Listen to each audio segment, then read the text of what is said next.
আসসালামু আলাইকুম প্রিয় শিক্ষার্থীরা, হাই স্কুল ইংলিশ চ্যানেলের আজকের ক্লাসে সবাইকে স্বাগতম। আজকে আমরা একটি কম্পোজিশন শিখব। কম্পোজিশনের নাম এইম ইন লাইফ বা জীবনের লক্ষ্য। চলো তবে শুরু করা যাক। Every person should have an aim in life. প্রত্যেক মানুষের জীবনে একটি লক্ষ্য থাকা উচিত। An aim helps us to move in the right direction. লক্ষ্য আমাদের সঠিক পথে চলতে সাহায্য করে। Without an aim, life becomes useless and meaningless. লক্ষ্য ছাড়া জীবন অর্থহীন ও মূল্যহীন হয়ে যায়। A man without an aim is like a ship without a rudder. লক্ষ্যহীন মানুষ দিক নির্দেশনাহীন জাহাজের মতো। He does not know where to go. সে জানে না তাকে কোথায় যেতে হবে। So every student should choose an aim early in life. তাই প্রতিটি ছাত্রের জীবনের শুরুতেই একটি লক্ষ্য নির্ধারণ করা উচিত। Different people have different aims. ভিন্ন ভিন্ন মানুষের ভিন্ন ভিন্ন লক্ষ্য থাকে। Someone to be doctors, someone to be engineers, someone to be businessman and someone to be teachers. কেউ ডাক্তার হতে চায়, কেউ ইঞ্জিনিয়ার হতে চায়, কেউ ব্যবসায়ী হতে চায়, আবার কেউ শিক্ষক হতে চায়। My aim in life is to become a teacher. আমার জীবনের লক্ষ্য একজন শিক্ষক হওয়া। A teacher is a very important person in society. শিক্ষক সমাজের একজন অত্যন্ত গুরুত্বপূর্ণ ব্যক্তি। He teaches students and helps them to become good citizens.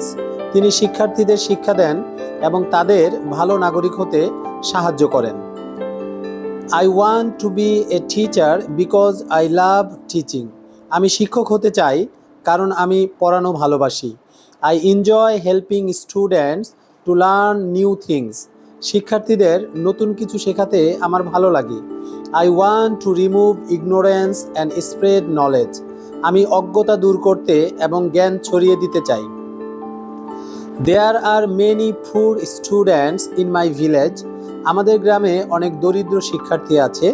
They cannot go to good schools. তারা ভালো স্কুলে যেতে পারে না। I want to teach them and make learning easy for them. আমি তাদের পড়াতে চাই এবং শেখাকে তাদের জন্য সহজ করতে চাই। To become a good teacher, I study hard.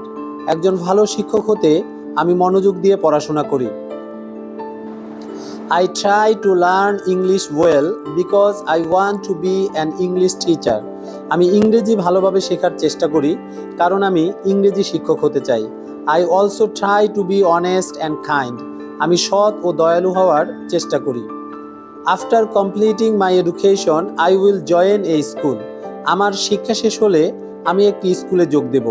I will teach my students with love and care. আমি আমার শিক্ষার্থীদের ভালোবাসা ও যত্ন দিয়ে পড়াবো। I will help them to build a bright future.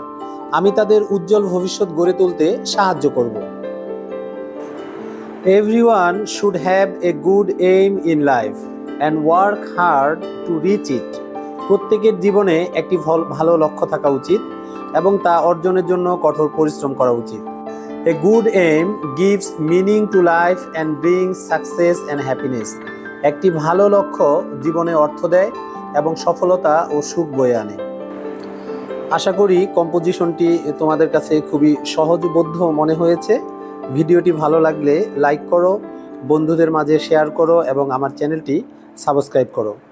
দেখা হচ্ছে পরবর্তী ক্লাসে। খোদা হাফেজ।